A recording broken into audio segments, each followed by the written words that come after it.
Hi everybody, welcome back to day 2 of IGEC 2020. Today's panel is going to be on influencer management. So I think right now in the world there's a lot of stuff going on, and these humans are doing God's work, honestly. And influencers have become such a huge part of internet society, especially with esports. And so I'm excited to be talking to these 4 influencer managers, and I'll let them introduce themselves. Let's start with Chiri. Oh, hi. Okay, so I work as a contracted influencer manager, social media manager kind of thing for a lot of Twitch streamers. I've been doing this for over 2 years now, full time, and I've been working strictly remote for that time being too. Okay, let's go over to Justin. Yeah, hey everyone. Thanks for the invite and having me on this group discussion. I founded the Kinetic Group about 2 years ago. It's a management company which myself and my team are kind of more fully focused on the gaming and esports space. Nick Merckx was our kind of first client during the whole peak of the Fortnite craze, if you will. And, you know, we work with a lot of different creators, not just in Fortnite, but other titles as well. Let's go over to Paul. Hey everybody, I'm Paul. I am Director of Talent Partnerships at Adder Incorporated. We work with a variety of gamers all across, different genres. Prior to this, I had experience working in the sporting world, doing brand partnerships for athletes. But we've been working in gaming for about 1.5 years now, touching in many different areas, from individual partnerships to brand sponsors and larger campaigns. And last but not least, Sandra. Hi, my name is Sandra. I have been working in esports for about 3 years now. Kind of started out in collegiate esports and went on to work for several LCS and esports teams, and I also spent some time doing contracted influencer management as well, similar to what Cherry does now, until basically I joined Team Liquid, where I started off doing a lot of like esports content strategy, and now I'm an influencer manager for Team Liquid as well. Awesome. Well, thank you guys again for being here today. I'm sure you guys all have very busy schedules, and we all appreciate you coming out. I'm Kelsey Rumage. I'm the partnerships manager here at Invent Global, and I also do work at Evolve Talent Agency as a talent manager. So this was a panel that I was really excited about and that I pushed for really hard because it is a really interesting role, especially in today's society. And so let's just get into it. So the first question I want to open up with is, what do you guys define as an influencer now? Before, it was just someone that, posted a bunch of ads on Instagram and was sponsored by brands and was pushing that, but it's become something so much bigger. But if you could maybe say one sentence in like what an influencer is to you, what would it be? Anyone want to go? Yeah, maybe I could start it off. Just generally, right? Like you said, right? Influencer work used to be just hashtag ad, and whoever had the most instances of those was an influencer. But I think across the board, with all of the amazing people that we work with, right? It's more so those who can consistently attract the attention and eyes and ears of others, not necessarily millions per se, but at any scale. That's kind of how we see and define influencers from our perspective. I would say, I think influencer can be defined in a lot of different ways in a lot of different contexts, but I kind of see influencer in like a professional sense as basically anyone whose personal brand is their business. That makes sense to me because basically, like, an influencer's brand is themselves, and they're using that brand to, create traction, reach an audience, and also make a living. Go ahead. Go ahead. If I was to put it into one sentence, I would say like an influencer is somebody that can convert their fans into customers. So more business perspective. Yeah. I think it's a great way of putting it. I would add one element to that, in that influencer is not just, in my opinion, specifically just business related these days. I mean, influencer, especially in the times we're living in right now with everything going on socially and the times we're living in worldwide, I think influencer goes beyond way just, what they have an influence in terms of turning people into customers, but also, maybe educating people or offering another perspective on different topics as well. Yeah, so actually, Paul, that brings up a huge point that I was excited to bring up because of 2020. It's been the year of movement, the year of change, and as much as the bad, there is some good that did come out of it, and we saw that with the Black Lives Matter movement, especially recently. And as a influencer, there is this pressure to take a stance and to promote what is best for the society. And we saw that with a lot of influencers and some that you do represent that did post links, post petitions, and get the good word out and make sure that their fan base is educated. But I did want to bring up the aspect of timing. Timing is everything, especially in business. Ad timing, posting something at the right time to make sure it gets the best traction. And a lot of influencers were put under pressure with timing of when they should speak up, when they should come out with what they need to say. If it was something like posting about the Black Lives Matter movement, for example, and what they could do or what their take was on it. I guess that's a big word, like what's their take? And obviously it's one person's opinion, but it has the power to influence so many people. When you're posed with a client that says, hey, I want to post something about this, I want to help the movement, how do you handle that? What's your go-to kind of conversation that you have with them? Well, I think I can start on this one. I think number one, it's always important to stay authentic to, what they're feeling and what they think, which is tough sometimes because, you have a brand to uphold at the same time while you're also being authentic. So I think it would speak from the heart, but also, in a way where people are going to gravitate toward what you're saying, and do it in a way that feels authentic, because I think you've seen a lot of backlash during this time as well, too, with people who have maybe gone about it in the wrong way, and it maybe comes off a little bit more, for lack of a better term, maybe self-centered rather than for the greater good of it. That's one way I would put it, is more authentic and looking toward the greater good of it rather than necessarily trying to come off as draw attention to yourself. Yes.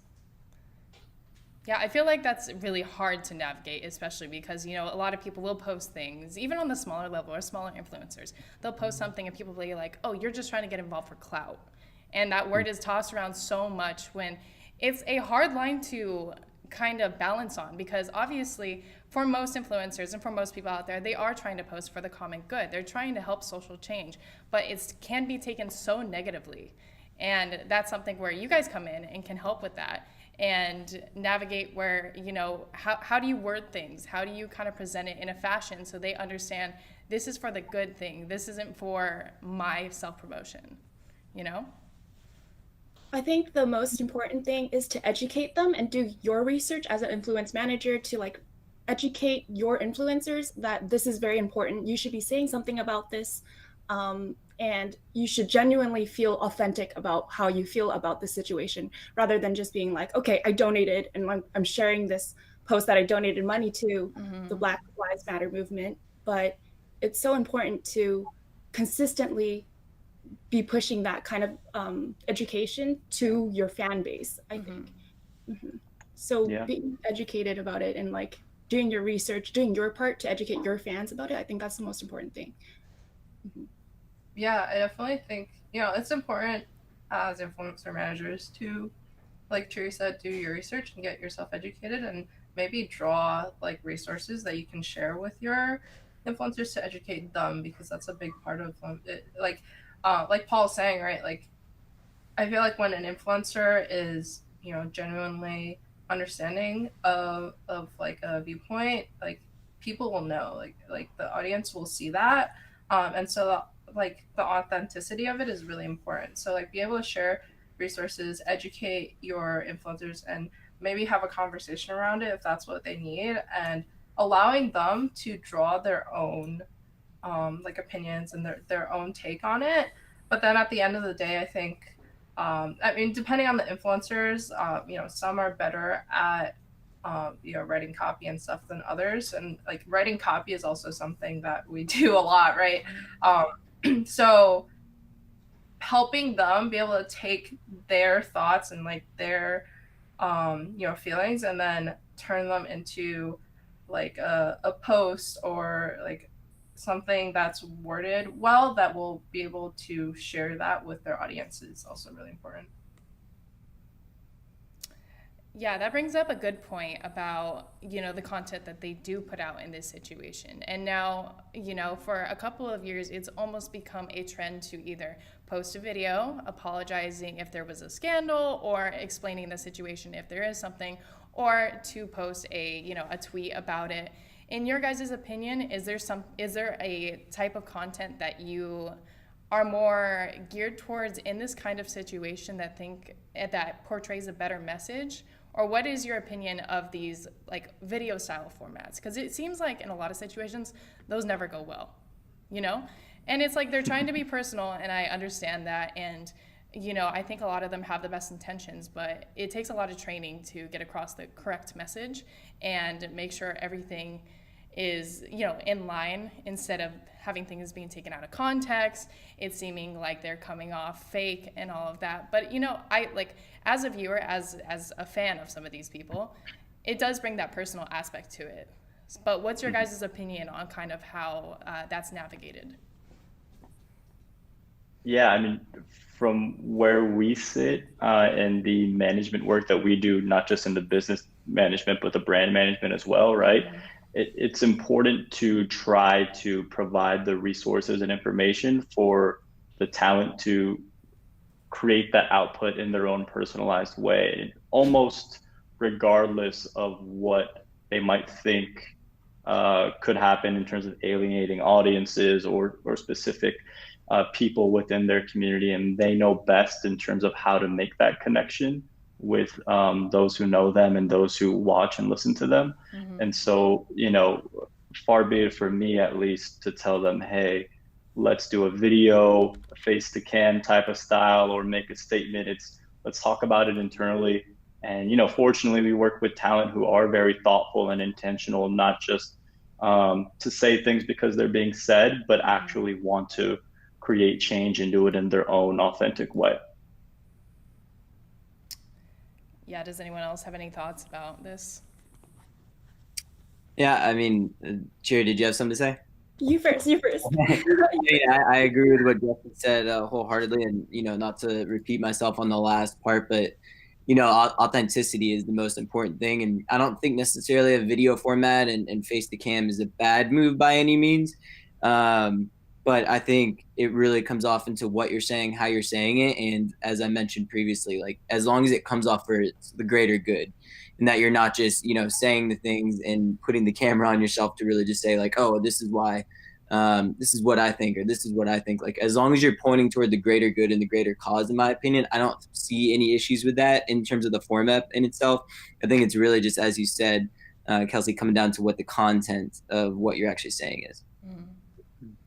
I think the copy is very, very important. So the influencer, actually drafting a copy first, and then having multiple people that they trust and have good opinions or aren't like super biased about it, have them kind of look over what they're about to post, so you can like double check if it is appropriate, or like look at it from every different kind of standpoint. So that's why social drafts are really, really important, or like social copies. Yeah. I- Go ahead. Yeah, Sarah. I think one point too is like at least I feel like coming from like my previous job with Team Liquid was doing social media, and that's like a big part as well of getting a message across to an audience, right? And I think especially as influencers, what's really important is having an open dialogue, like having a conversation with your audience. Like you're not just talking to them, but you're also listening and taking in what they have to say. And it's kind of like a back and forth. That's why social media is so powerful, right? That's why like Twitch is so powerful. It's like having an open dialogue, and especially when it comes to things like social change, like that's super important. And we've been seeing that a lot with like Black Lives Movement Matter, right? Like don't just talk, but also listen. Yes. And so I think like that's like a really, really big part of, Yeah. being genuine and authentic about topics like social change. Yeah, keeping the transparency with your audience, with the people you're connecting to, is so important. And I know some of the people that are probably watching want to be in your shoes, right? They want to be an influencer manager or a player manager. I know when I was entering esports, that was the pinnacle. That was something that I looked at and I was like, I want to do that. And I'm taking the steps to get there. And one day, hopefully, I can say and turn around and be like, I helped some of these people build better lives and build better lives for others as well. But I do have to say, with this job, there's a lot of mental torment and a lot of mental stress that does come with dealing with certain situations. When a client is put into a spot where they need help to get out of whatever they put themselves in, that takes a lot of mental strain and a lot of mental just thinking about how to deal with situations. What are some advice you can give to people that are watching this panel that maybe want to get into influencer management, but what should they know, or what should they practice in thinking when it's almost like quick thinking skills, like what advice can you give them there?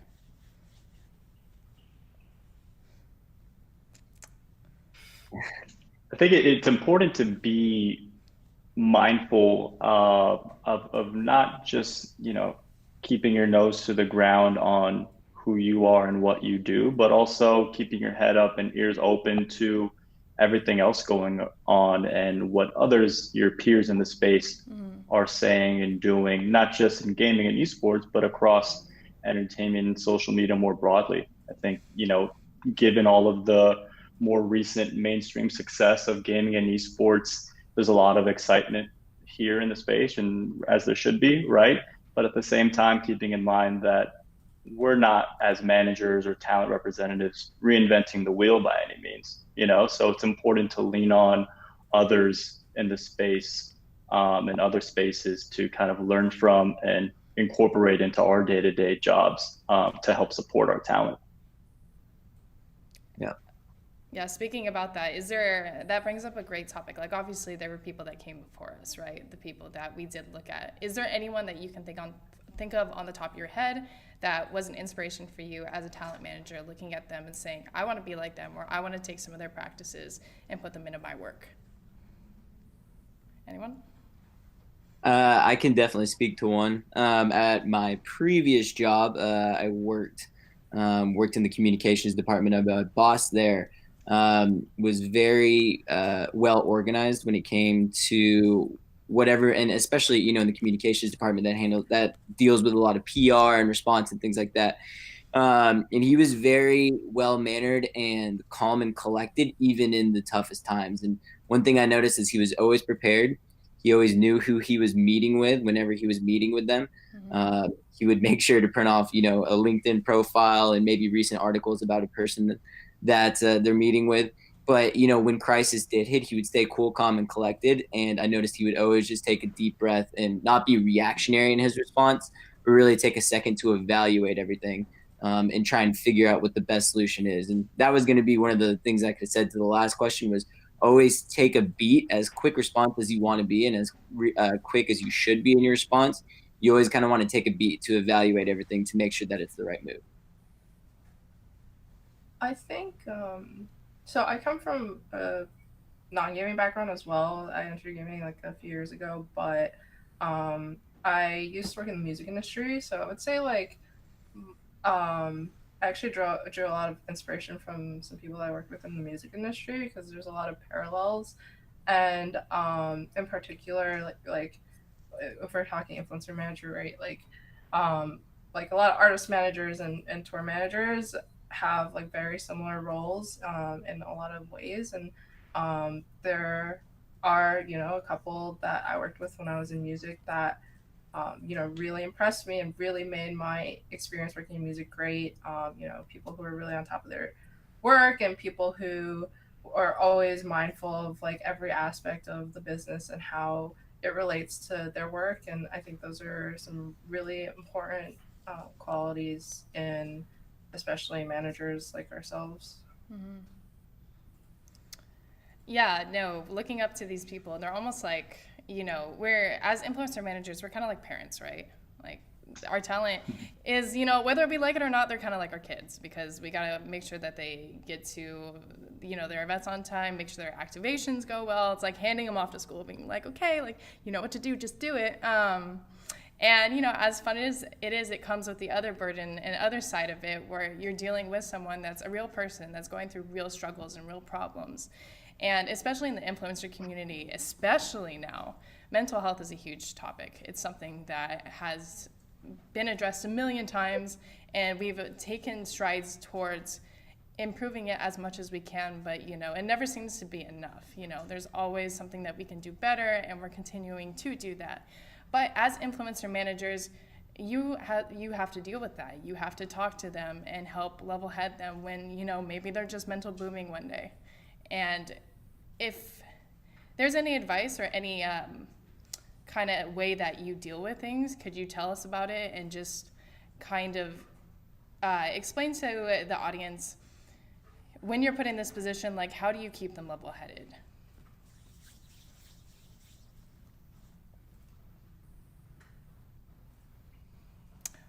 I mean, it's a hard question. That's for sure. I mean, like speaking personally, when clients come and talk to me, and they're talking about how they had a really bad tournament and they just inted and got a very low standing. Like it hurts their mental sometimes, and they're just like, why am I even in this space? And I feel like it's very easy to just say, yeah, it's all right, get them next time, but But a good influencer manager is one that can address the problem and be like, okay, like I see where you have these problems, and let's expand upon that. Let's get better, and help them become better. Yeah, there's an interesting, and I wholeheartedly agree with what you're saying because at the same time, right, there's an interesting kind of distinction between, the esports influencer, right, that we all have worked with or are still working with right now, and the kind of live streamer and content creator, right? Whereas there's obviously tons of pressure in both regards. But I can imagine, right, for those working with esports competitors and athletes, there's so much more pressure to really perform and deliver. And so that I'm sure is a super difficult job on our end with the talent that we work with. They have that background and skill set, but are otherwise entertainers and content creators. So when they're stressed out and their mental health is starting to fatigue because of the hours they're putting in front of the camera and all the time they spend behind the scenes, creating their content, our job is made easier because we can just, keep it casual and be friendly and just serve as that supporting ear or shoulder, to kind of allow them to, hey, take a step back and just relax. There's not as many different variables, I guess, working with content creators in terms of the stressors that they have on a day-to-day, say maybe as compared to like esports athletes, at least from the experiences that we've had in the space to date. Yeah. Well, the main thing that I'm thinking of that just pops into my head with influencers is even with social media, like especially with a lot of the female influencers out there. You post a picture on social media, you look great, but someone out there is going to be like, they will comment negatively on your appearance or say something very hurtful, very sexist. Like obviously this happens to male influencers as well. But it's an ongoing problem. It's hard because they deal with the same things everyone deals with. It's not like there's some subhuman that just wipes out all the, or superhuman that just wipes out all of the negative. It's a constant battle.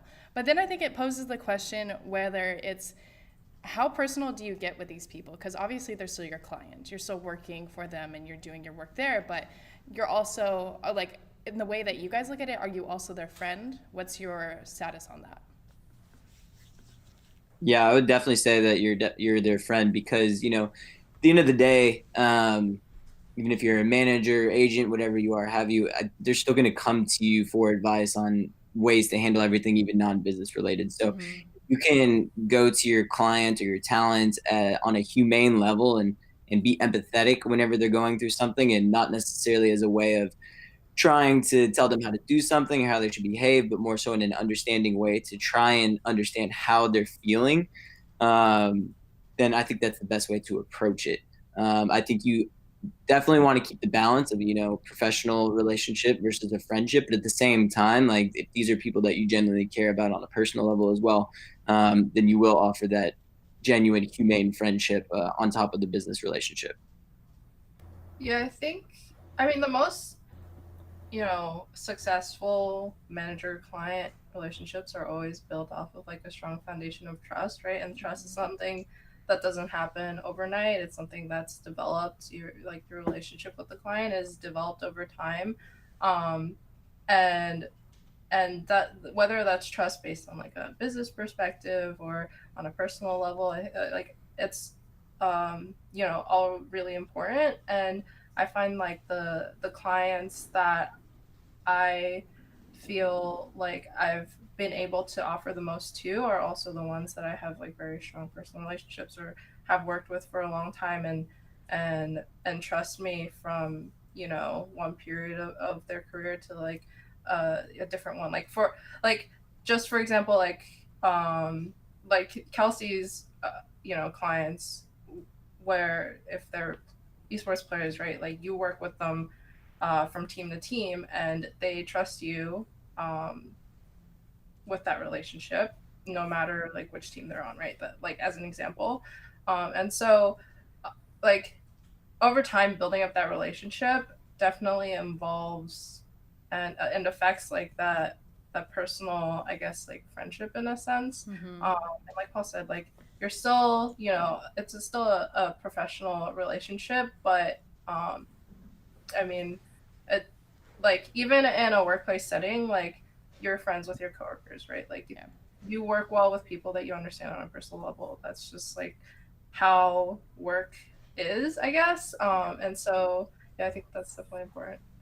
I think that I wouldn't be in the position that I am in today if it wasn't for that foundation of building a friendship with someone that was a streamer. And then from there on, like I built trust there, I built friendship there. And then from there, I gained so much more clients from that one client. So being able to do what I am doing today, I I owe it all to my first client who was a friend to me. Yeah. And then afterwards, my latest clients, I am like more I started the relationship off as professional, but now it's more like professional and friendship kind of hash into Yeah. two, I guess, and hash into one. Yeah.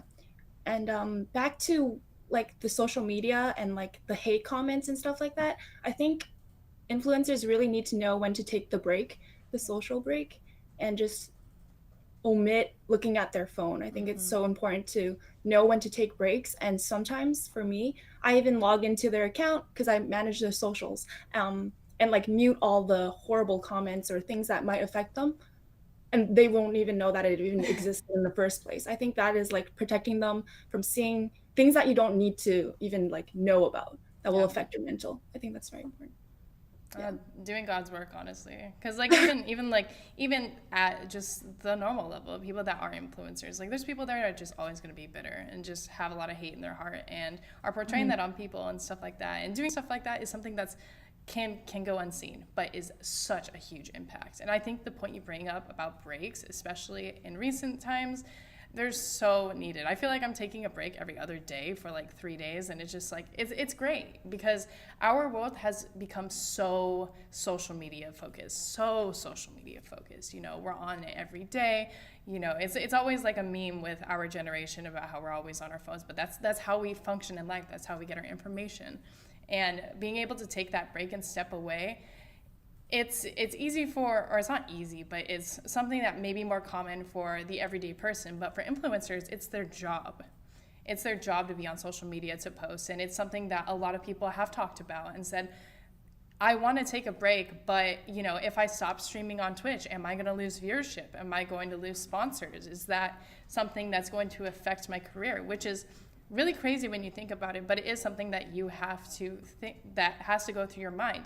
Because I know when I started streaming just casually, consistency is everything. And even to keep something like 30 viewers, you had to stream every single day and keep that up to have a community that keeps growing. And so it's something that I think a lot of influencers do face. It's where I need to take this break, but do I let my career suffer? But at the end of the day, your career doesn't suffer as much as you suffer, you know? That's deep. Well, yeah, exactly. And I think, yeah, I mean, do you guys have any takes on that and just the process that you have to go through there?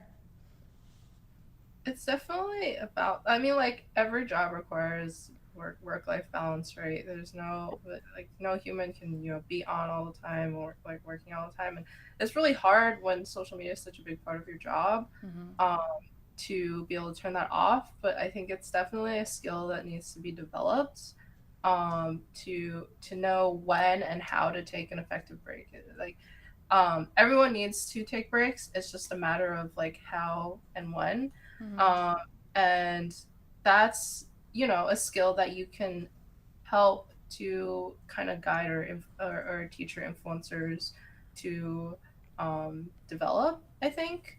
And I think like a lot of influencers don't realize how important it is, because especially because like a lot of people in that position, like they love what they do so much, right? Like like they're there because they want to be there and they're passionate about it. And I think that results in a lot of kind of lack of that work-life balance, because it's what they love to do, but it's also what they do for money, and their whole network revolves around that. And like their closest friends are like, I see this a lot, like a lot of influencers, like their closest friends are also influencers, and they're kind of in the same space, and so their relationships are kind of out there for people to follow and stuff like that.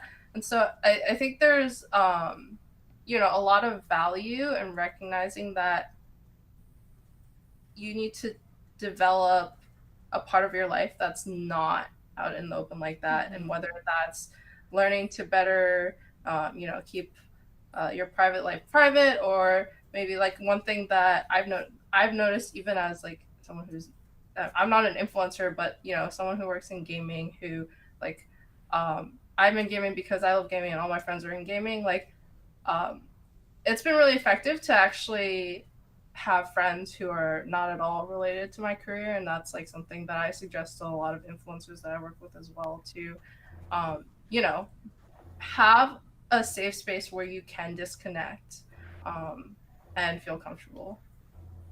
Yeah. Agreed.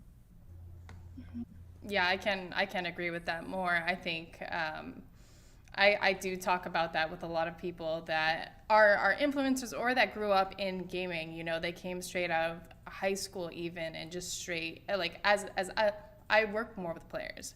So with influencers, it's a little different. But some of these people, you know, started streaming really young, popped off, and then they just kind of went into it, and it never developed like an outside life from that. But I think having that balance, having that breath of fresh air, you can almost say, with a different friend group, or something that's away from work, because I think all of us will understand working in gaming, when you're at a dinner or you're at board games or something, there's a tendency to just talk about gaming, and that's all people talk about. And sometimes it's just, you're just sitting there like, I just want to talk about anything else right now. And it all like rounds back. Like you can even like for me, like I'll start talking about maybe like relationship stuff and it'll just circle back to gaming and I'm just like, oh my gosh, can I get out of this loop? But when you go outside, even as a streamer, as someone else that isn't directly involved, it can just clear your mind and kind of give you that fresh perspective. But yeah, I can't agree more with what you said, Sandra, and I think that's something that I hope it becomes more normal as everything progresses, but also we're in COVID, so I mean it's really hard to meet new people now, so there's that.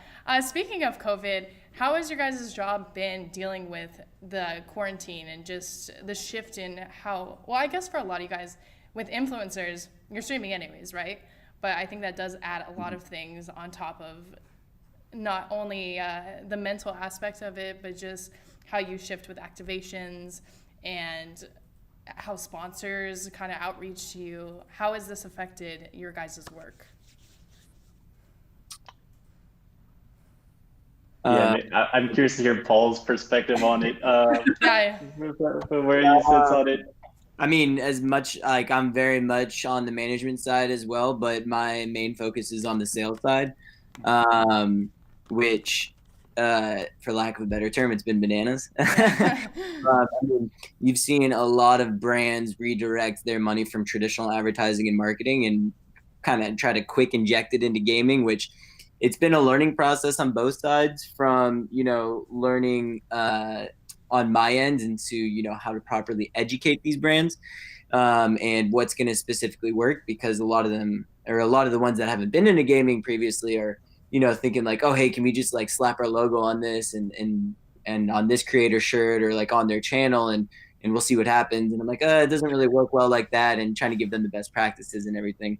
In relation to, the creator side of everything, I think, at least on our team over here, I mean, we have noticed, because I think as a creator, you're more compelled, especially since you're at home all the time now, you're more compelled to stream even more often, which I think, especially when you've seen the uptick in live streaming and the amount of viewers and the records that Twitch is breaking with viewership, everybody's trying to capitalize on that. But I think at the same time, like, burnout is also real, just like we were just talking about on the last question. So on my side, or whether it be the creator side, whatever it is, like, I think we're definitely starting to see, as we're getting more and more months into this, starting to see people getting a little bit more burned out on it. So to kind of touch on the last question as well, it's important to always take that time to yourself and make sure you're still putting out the highest quality of work, especially if you're a creator. You always want the viewers to be attracted to you and enjoy the content that you've always put out. And if you're not taking care of yourself, then you may not be producing it at the same time. Yeah, no, for sure. And I think that, from the sales perspective, like Paul said, it's been crazy, right? Tons of new and different faces and brands all being interested in the space to kind of fill that void. And when we work with our talent and feeling those opportunities and having those conversations with, brands and partners that are interested, now more than ever, it's been important to manage expectations first and foremost, because viewership across the board, right, over the past 3 months, well documented that it's up for pretty much anyone that is consistently creating the content and being engaged while everyone is indoors. And so, everyone is seeing this new influx of attention and opportunity. And on our end, it's important to say, okay, like, let's nevertheless still be thoughtful and intentional with what we say and what we do, so as to not be opportunistic during an unfortunate time outside of the gaming space, right? And still to make those deeper connections and continue to engage with our audiences is important. So on our end, it's still very much the same type of content, but because of so much attention, it's like, okay, how do we differentiate? How do we do things that are even more exciting and unique in the space, whether that be creating their own events in different formats and segments on their day-to-day stream and social media. It's been an exciting time for sure, at least on the business perspective, and working with our talent. And at the same time, it's having to kind of reel them in at the same time to make sure that they can manage their time effectively and be energetic and enthusiastic, I think, for the long haul, as things start to settle back down, hopefully, and return to a place of normalcy. I think like now is the time for all activations. It's kind of crazy. Like last 2 weeks have been the most insane for me because I've been seeing so many new brands coming in. Mm-hmm. Like you can see food products, you can see lifestyle products, you can see like even toilet paper. So I'm trying to figure out how all the creative ways that as a streamer, how can you showcase that? How can you do those sponsorship and activation? So I'm glad that we can all relate that these activations have been like keeping us really busy. Sure. Yeah, I Mhm. think also with this topic, obviously there's been a huge influx of different brands that we don't usually deal with now coming to us and being like, we want to sponsor your streamer, we want to sponsor your player, and do something with them. How do you shuffle through all of that? Because, you know, obviously, like Achiri was saying, you got to get creative with some of these things because they don't really fit the gaming lifestyle and the gaming persona. Are there brands that come to you and you're just like, look, I know you're offering and we would love to work with you, but we just don't see a fit here. Is that something that you guys have dealt with a lot recently? Or is it more like, okay, we're going to find a way to incorporate this? The former, at least with what we do on a day to day, even pre-COVID, right? Mm-hmm. I find it my job and my team's job to really know and understand preemptively, what our talent would be into, Yeah. right? And those brands or there's those products that they use on a day to day that it doesn't feel like a job or a statement of work. Mm-hmm.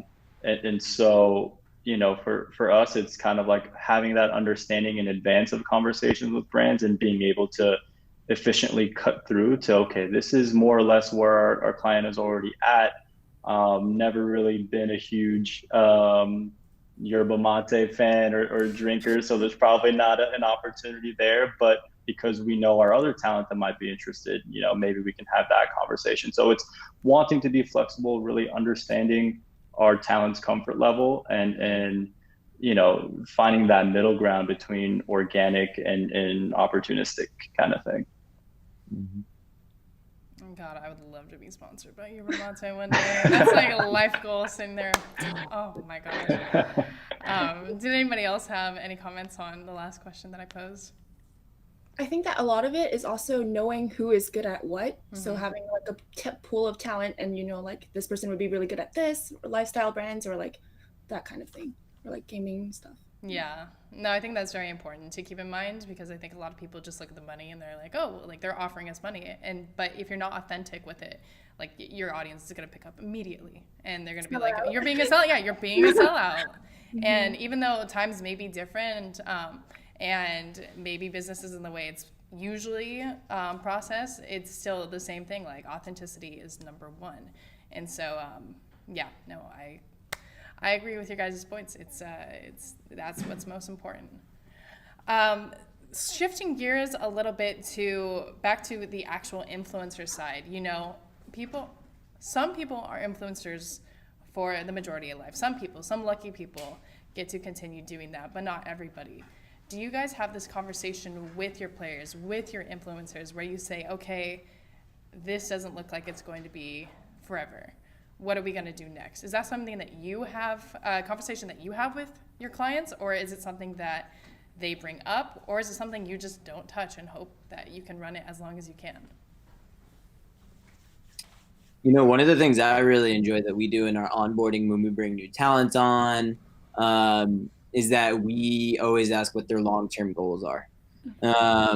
Because, like you just said, Kelsey, like whether it's a fact of it's not a fit or if it's just something that it's not what they want to do forever, it's always good to have an understanding of what they want to achieve. And a lot of these creators, it's really awesome to see what their personal goals are in life outside of just gaming. Like, oh, I want to do this, or I want to write this book, or I want to do stuff for like this organization, things like that. And a lot of them really want to, I mean, as most people do, want to do good for the world. And so it's really good to see and get an understanding of what their goals are in the long term. Mm-hmm. But to answer your question, that is something that we discuss. Because maybe some of them do want to stream for 5 to 10 years, but also, like I said, just to have that understanding long term of what they're trying to achieve, and it can help us help them accomplish that in the meanwhile. Yeah. Yeah, for sure. We worked with a couple of clients that will go through a similar initial onboarding phase, and we've worked with a couple of them for say 3 or 4 years. And go looking back at those kind of initial conversations to now, as their career has grown and evolved, it obviously has changed, right? So I think for us, we try to maintain a certain level of fluidity, keeping in the back of their minds what their initial goals were, and otherwise, kind of as we look to the future with our talent, try to frame it up as not so much like, what's your next career move, but what kind of impact do you want to have, or who do you want to impact through your platform and with your voice, and having that then kind of lead us into what that next role might be in the broader kind of gaming or influencer ecosystem, if it's as a content creator or as a social justice advocate, whatever the case may be. I think we try to keep it from the perspective and lens of, okay, who do you want to really help and mentor or benefit through your opportunity and your platform, and then having that role kind of figure itself out. Mm-hmm. And just to wrap things up for today, because unfortunately we are almost out of time, where do you guys see influencer careers being in the next 20 years? Do you guys think it's going to be around, or do you think it's going to be even stronger than it is now? I'll go to each one of you. So let's start with Chiri. I think it'll definitely be around. I think the opportunity is now. If you want to be an influencer, now is like, you're not late to the party, but you definitely should start now. I think it's just going to grow. You see the TikTokers, they're going to be booming. Like once they get on Twitch, once they get on YouTube and starting content there, I think that's like, it's just going to grow massively, I think, in the next 20 minutes. Yeah. Mm-hmm. What about you, Justin? Yeah, no, I think it's a process that's just really now starting, right? I think the gaming and esports space is becoming closer to quote unquote mainstream media, and now more than ever, it's important to lay that foundation. In terms of how it's executed, I think that kind of short form kind of TikTok style is something that we will see replicated across different platforms. It's just a matter of really being able to efficiently cut through and deliver a message that relates to people. Mm-hmm. Paul, what are your thoughts?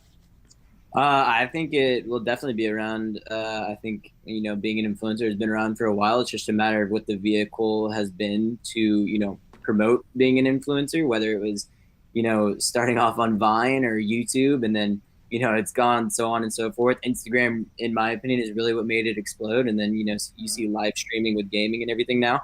And I think it's always going to be there. I think it just might shift in terms of what it'll actually look like. But to answer your question, yes, I think it'll always be there. And Sandra. Yeah, I definitely agree with Paul on that one. I think for sure they'll be around.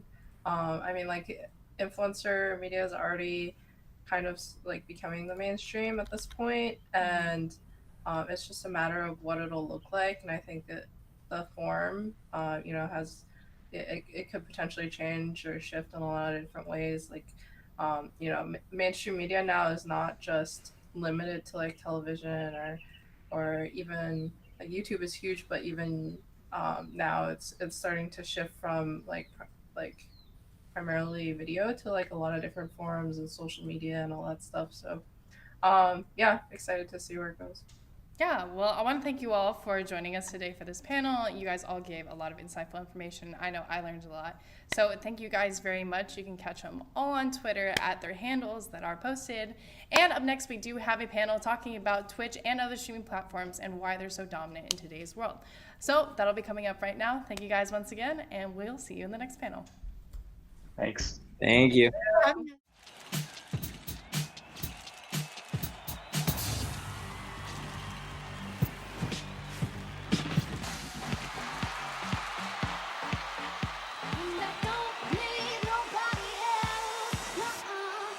If I was you, I'd wanna be me too. I'd wanna be me too. I'd wanna be me too. If I was you, I'd wanna be me too. I'd wanna be me too. I'd wanna be me. Turn the bass up. I wish I found some better sounds no one's ever heard. I wish I had a better voice and sang some better words. I wish I found some chords in an order that is new. I wish I didn't have to rhyme every time I sang.